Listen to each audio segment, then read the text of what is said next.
Hello दोस्तों, DPR study centre में आप सभी का स्वागत है। देखिए, आज है 14 जनवरी और आज मकर संक्रांति और जिसे हम लोग बोलते हैं खिचड़ी का त्यौहार। तो आज पूरे देश में खिचड़ी मनाया जा रहा है और आज 14 जनवरी। देखिए, 14 जनवरी से जितने भी करंट अफेयर जो है इम्पोर्टेंट हैं, उन सभी को हम लोग देख लेते हैं।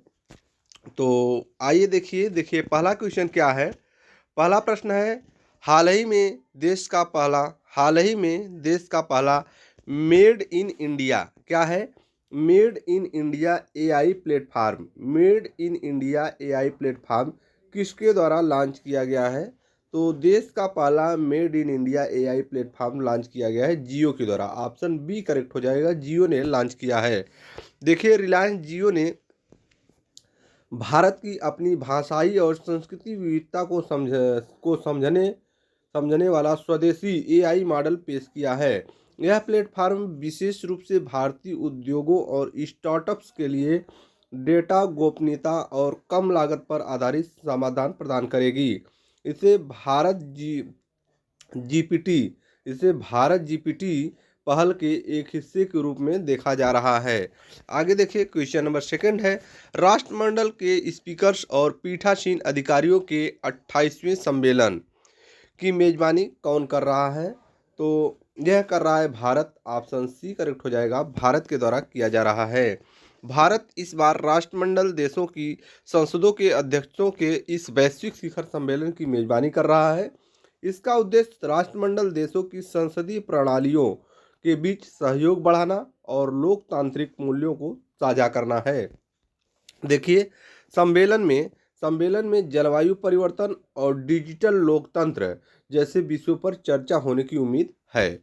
देखिए, आगे देखिए, क्वेश्चन नंबर थर्ड है, वर्ष 2026 में ब्रिक्स समूह की अध्यक्षता कौन सा देश करेगा? तो ब्रिक्स समूह की अध्यक्षता 2026 में किसके द्वारा किया जाएगा? भारत के द्वारा। ऑप्शन सी करेक्ट हो जाएगा। ध्यान दीजिएगा, इंपॉर्टेंट प्रश्न होने वाला है आगामी परीक्षाओं के लिए। देखिए, रूस की अध्यक्षता 2024-25 के बाद अब भारत को 2026 के लिए ब्रिक्स समूह की कमान सौंपी गई है। ब्रिक्स का विस्तार होने के बाद भारत की अध्यक्षता वैश्विक दक्षिण साउथ यानी कि ग्लोबल साउथ की आवाज़ को बुलंद करने के लिए महत्वपूर्ण होगा। भारत इससे पहले 2012, 16 और 21 में ब्रिक्स की अध्यक्षता कर चुका है। कब कब? 12 में, 16 में और 21 में ब्रिक्स की अध्यक्षता भारत के द्वारा किया जा चुका है। अब 26 में भी भारत कर रहा है।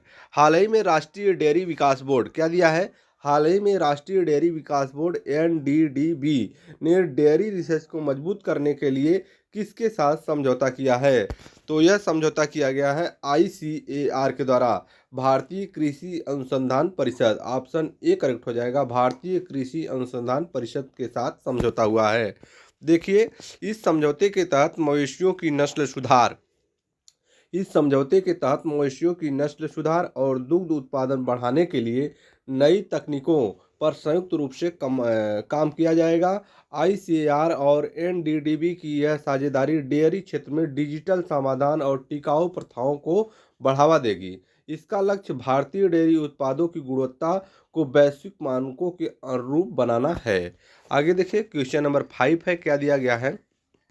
क्वेश्चन नंबर 5 है, हाल ही में अपार आईडी क्या दिया गया है? अपार ID automated permanent academic account registry बनाने में देश का शीर्ष प्रदर्शन करने वाला बड़ा राज्य कौन बन के उभरा है? तो यह उभरा है छत्तीसगढ़। ऑप्शन बी, छत्तीसगढ़ बन गया है।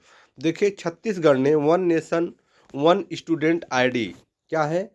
छत्तीसगढ़ ने one nation one student ID के तहत छात्रों के पंजीकरण में बड़े राज्यों की श्रेणी में अव्वल स्थान प्राप्त किया है। अपार आईडी छात्रों के शैक्षणिक रिकॉर्ड, उपलब्धियों और कौशल को डिजिटल रूप से सुरक्षित रखने का एक माध्यम है। क्या है? अपार आईडी जो है शैक्षणिक रिकॉर्ड, उपलब्धियों और कौशल को डिजिटल रूप से सुरक्षित रखने का एक माध्यम है। छत्तीसगढ़ सरकार ने स्कूलों और कॉलेजों में 100% पंजीकरण के लक्ष्य को सफलतापूर्वक पूरा किया है।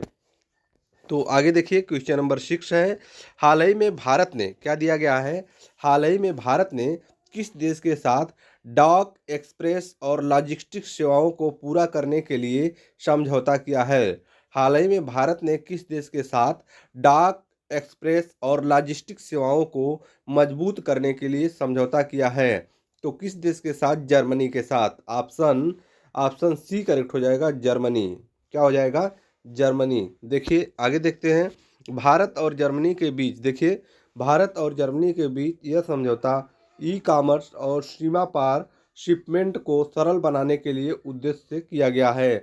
इससे भारतीय एमएसएमई के लिए अंतर्राष्ट्रीय बाजारों तक अपनी पहुंच बनाना आसान होगा। यह साझेदारी परिवहन के क्षेत्र में आधुनिक तकनीकों और डेटा सुरक्षित पर भी केंद्रित है।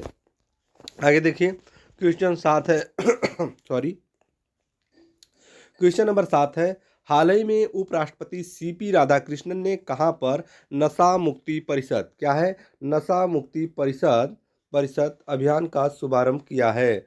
तो कहां पर किया है, नई दिल्ली में। ऑप्शन सी करेक्ट हो जाएगा, नई दिल्ली।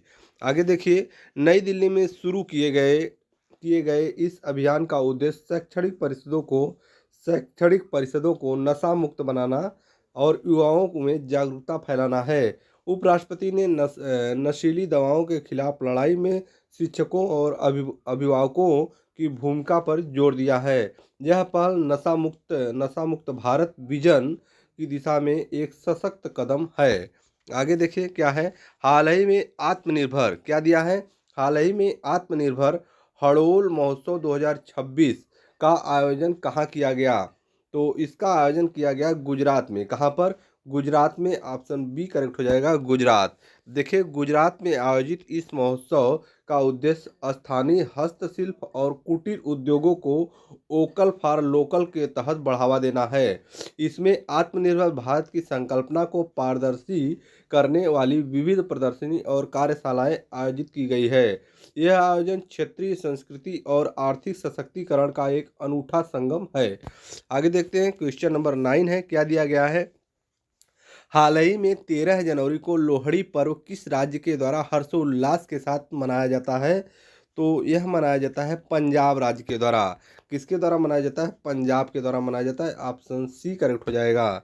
देखिए क्या है, पंजाब में लोहड़ी मुख्य रूप से सर्दियों की फसल रबी की कटाई के उत्सव के रूप में पारंपरिक गीतों और अलाव के साथ मनाया जाता है। यह त्यौहार एकता, खुशी और समृद्धि का प्रतीक है, जो मकर संक्रांति से एक दिन पहले मनाया जाता है। इस बार पंजाब सरकार को सांस्कृतिक धरोहर को संरक्षित करने के लिए विशेष कार्यक्रमों का आयोजन किया है। देखिए अगला प्रश्न देखते हैं, क्वेश्चन नंबर 10 और आज का यह अंतिम प्रश्न है इस सेशन का। देखिए क्या दिया है, हाल ही में आतंकवाद रोधी उपायों पर आसियान के रक्षा मंत्रियों का 16वीं बैठक का आयोजन कहाँ किया गया।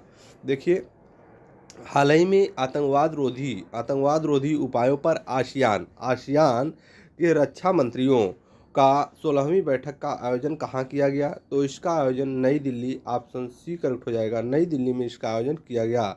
देखिए क्या दिया है, देखिए नई दिल्ली, क्या है, देखिए नई दिल्ली में आयोजित इस बैठक में क्षेत्रीय सुरक्षा और साइबर आतंकवाद और खतरों से निपटने की रणनीति पर चर्चा की गई। भारत ने आसियान देशों के साथ रक्षा सहयोग और सैन्य प्रशिक्षण को और अधिक बढ़ाने का प्रस्ताव दिया। यह बैठक दक्षिण पूर्व एशिया में शांति और स्थिरता बनाए रखने के लिए एक महत्वपूर्ण मंच रही है। तो ये रहा आज 14 जनवरी के इम्पोर्टेंट करंट अफेयर। तो फिर मिलते हैं एक नए वीडियो के साथ, तब तक के लिए मस्त रहिए, व्यस्त रहिए। धन्यवाद।